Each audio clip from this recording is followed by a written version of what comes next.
इन्हें नौकरी नहीं मिल रही, कहीं नौकरी नहीं मिल रही। और बता दूं, नौकरी नहीं मिलेगी तो शादी भी नहीं होगी।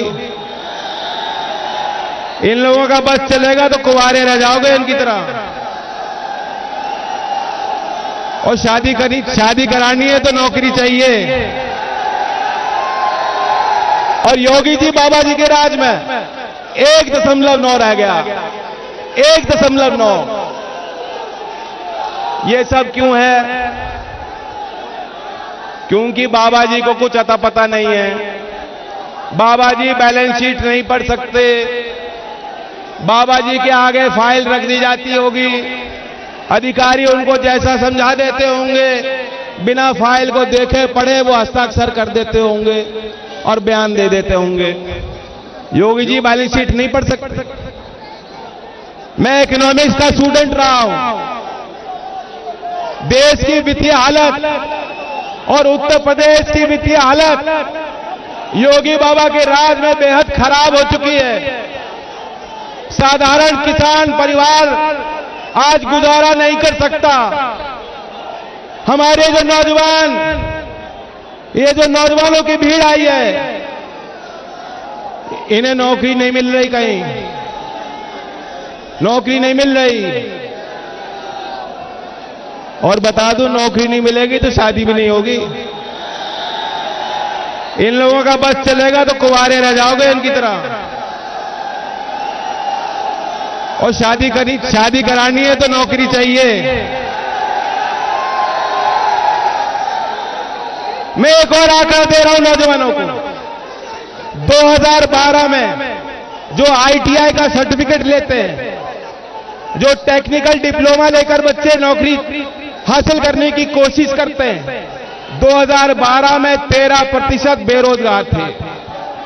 13% भी बहुत ज्यादा होता है, लेकिन वही आंकड़ा 2019 में 67% तक बढ़ गया। यानी आईटीआई में आपके पास डिप्लोमा है, महंगी डिग्री बच्चों के पास है, लेकिन 67% बच्चे, उनके पास कोई नौकरी नहीं, जीविका का कोई आधार नहीं है। कितने बच्चे हमारे इंजीनियरिंग कर चुके, एमबीए कर चुके, और आज खेत में जाके मजबूर हैं कि खेती करनी पड़ रही है। हमारा साधारण किसान परिवार हजारों का बिजली का बिल आता है, हजारों का बिजली के बिल चुका नहीं पा रहे लोग। बिजली का बिल चुकाया जा रहा है क्या? जो मजदूरी कर रहा होगा, जो रिक्शा चलाएगा, जो ढकेल लेके चल रहा होगा, जो रोज काम ढूंढता है, वो क्या हजारों का बिजली का बिल चुका सकता है? लेकिन योगी जी का प्रचार है।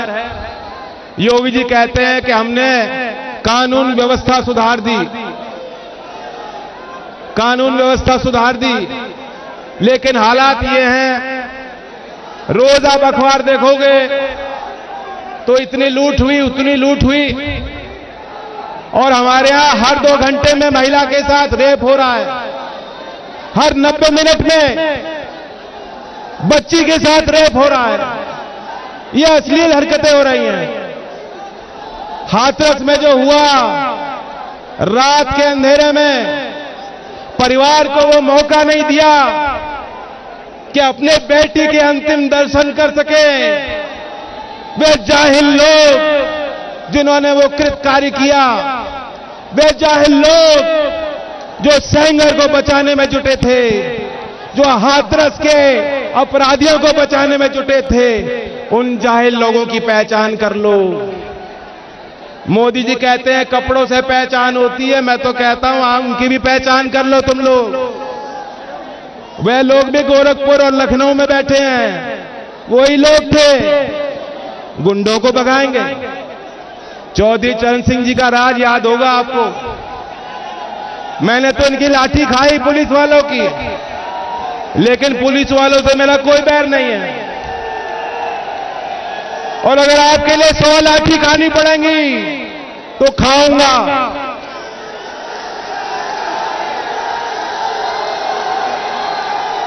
लेकिन वर्दी पहनने वालों का ख्याल रखेंगे हम। चौधरी चरण सिंह जी 1960 में सीबी गुप्ता की सरकार चल रही थी और चौधरी चरण सिंह जी गृह मंत्री थे।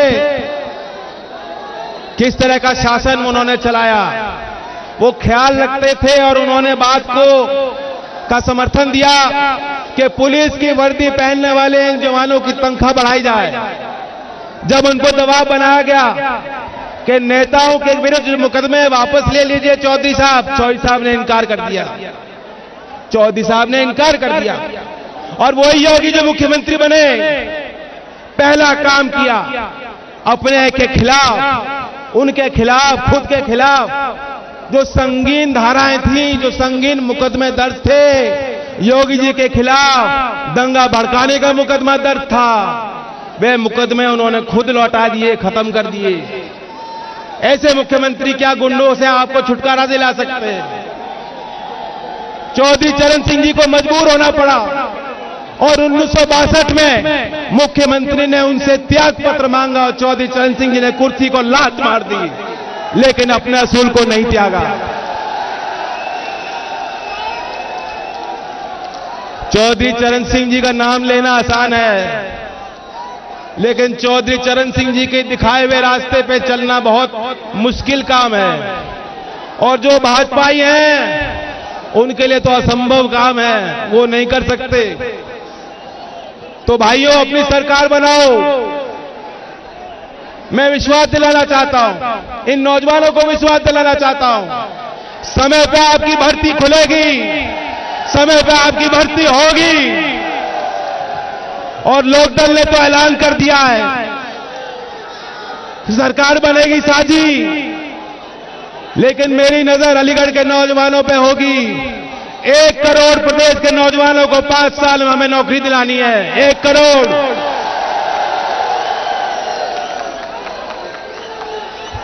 आज 23 दिसंबर है और अखिलेश जी से भी मैंने बात की है, वे भी अपना मैनिफेस्टो जल्द जारी करेंगे। लेकिन एक घोषणा मैं करना चाहता हूं, अगले साल जब 23 दिसंबर आएगी और लोकदल और सपा की सारी सरकार लखनऊ से काम कर रही होगी, तो किसानों को जो प्रधानमंत्री सम्मान योजना में केंद्र की सरकार 6,000 देती है, हम 12,000 दिलाने का काम करेंगे। यही 23 दिसंबर, अगला साल यही 23 दिसंबर को। तो अगर ये दिन देखना चाहते हो तो आप आशीर्वाद दोगे। इगलास की बहुत प्रसिद्ध चमचम है मिठाई, इगलास क्षेत्र का विधायक जिताओ, लखनऊ में हमारे गठबंधन के विधायक जिताओ, पहुंचाओ, किसान और नौजवान की सरकार बनाओ और तब मैं अलीगढ़ की और इगलास की चमचम खाऊंगा। खिलाओगे? चाहे डायबिटीज हो जाए, खाऊंगा जरूर। अब समय बहुत कम रहता है। मैं आज इस अवसर पर जिन किसानों ने लंबा संघर्ष किया उनको याद करना चाहता हूं, उनके प्रति अपनी संवेदना व्यक्त करना चाहता हूं। जो 700 से ज्यादा किसान शहीद हुए, आज किसान घाट पे हमने हवन किया। देश की संसद में चौधरी चरण सिंह जी की तस्वीर लगी है, उस पे पुष्पांजलि करके मैं आपके बीच आ रहा हूं। और किसान घाट पे किसान आंदोलन के जो लोग शामिल थे, मैं नाम नहीं लूंगा क्योंकि फिर जो उन पर दबाव बन जाएगा, वे लोग वहां पहुंचे थे। हम और वे मिलकर लड़ेंगे जो किसान विरोधी ताकतें उनको उखाड़ फेंकने के लिए। हमारे अलीगढ़ में, गोंडा में लगातार किसान आंदोलन चलता रहा। उस आंदोलन में शामिल होने वाले प्रत्येक किसान को मैं देश के किसानों की तरफ से धन्यवाद देना चाहता हूं।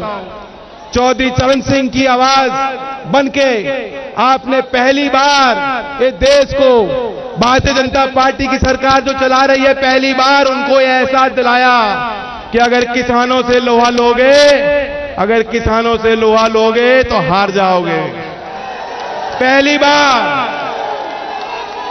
और मैं तो कह सकता हूं, मोदी जी ने तो कभी अपने घर में भी माफी नहीं मांगी होगी। मोदी जी ने नोटबंदी के बाद भी माफी नहीं मांगी, और माफी मंगवाई है। ये जीत आपकी है, ये खून पसीना आपका है, और आपका पूरा सम्मान हम लोग करेंगे। हमारी सरकार बनेगी। जो जो किसान शहीद हुए इस आंदोलन में, जिस तरह सेना का जवान जब शहीद होता है उनको शहीद का दर्जा दिया जाना चाहिए, हमारी लखनऊ में सरकार बनेगी, उन किसानों को भी हम शहीद का दर्जा देंगे और उनके परिवार को 1 करोड़ की सहायता राशि देंगे। तो अंत में मैं यही कहना चाहता हूं, सिर्फ हंगामा करना मेरा मकसद नहीं, मेरी कोशिश है कि सूरत बदलनी चाहिए। सिर्फ हंगामा करना मेरी कोशिश है कि सूरत बदलनी चाहिए। मेरे सीने में नहीं तो तेरे सीने में सही, आग कहीं भी हो लेकिन आग जलनी चाहिए। तो साथ मिलकर नारा लेंगे, किसान मजदूर एकता, भाईचारा, चौधरी चरण सिंह, चौधरी अजीत सिंह। धन्यवाद।